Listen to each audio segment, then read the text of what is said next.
রংপুরে সূর্যমুখীর বাগান যেন বিনোদন কেন্দ্র, দর্শনার্থীদের উপচে পড়া ভিড়। দর্শক, এই মুহূর্তে আমি অবস্থান করছি রংপুর সদর ভুরারঘাট এলাকায়। চলুন শুনে নেওয়া যাক দর্শনার্থীদের অনুভূতি। সূর্যমুখী বাগান যেন বিনোদন কেন্দ্র, দর্শনার্থীদের উপচে পড়া ভিড়। দূর থেকে দেখলে মনে হবে মাটির বুকে বিছানো বিশাল আকৃতির হলদে চাদর। চোখে পড়বে উঁচু করে মাথা তুলে দাঁড়িয়ে আছে সারি সারি সূর্যমুখী ফুল।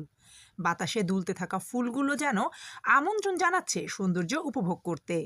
চোখ জুড়ানো এমন সৌন্দর্য উপভোগ করতে দিনভর এই সূর্যমুখী বাগানে ভিড় করছেন শত শত মানুষ। দর্শনার্থীরা বলেন, আমরা আসবো আসবো ভাবছি। আমরা আসলে বান্ধবী কয়েক বান্ধবী মিলে আমরা এসেছি। প্রোগ্রাম সেট করা আমাদের জন্য একটু কষ্টকর হয়ে যায়। তারপরেও আজকে আমরা দুজনেই হচ্ছে ওয়ার্কিং পারসন। আমরা আজকে সময় করে আমরা বান্ধবীরা সহ চলে এসেছি। ভালো লাগছে সবার এসে। জন্য উন্মুক্ত করে দেয়া হয় তাহলে তো আমাদের জন্য অনেক ভালো। এখন সরষা ফুলটাও কিন্তু খুব চলছে, ট্রেন্ড চলতেছে। সবাই সরষা ফুলে আমরা যাচ্ছি আমরা খুঁজে যাচ্ছি। তো এটা যদি এখন আশপাশে সবখানেই দেখা যেত তাহলে ভালো হতো আমাদের জন্য।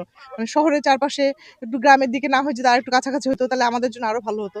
কারণ এই যে একটা ফ্রেন্ডরা মিলে একটা জায়গায় যাবো ঘুরতে, এই জায়গাটার জন্য এই যে একটা জায়গায় খুঁজে আসলাম, এটা তো একটা সুন্দর। এটা ভালো লাগতেছে। সূর্যমুখী এখন খুব সচরাচর দেখা যাচ্ছে না। হ্যাঁ, এই আমরা প্রায় তাও তো জুম্মাপাড়া থেকে এখানে দেখতে আসলাম আর কি। হ্যাঁ, শুনে আমি রিসেন্টলি পাবনা থেকে আসছি, কিন্তু গত 4 মাস হয়ে গেল। তাই ফ্যামিলি নিয়ে একটু সময় দিতে আসলাম, যে আসলে সূর্যমুখী বাগান খুঁজতে আসলাম আর কি আমরা।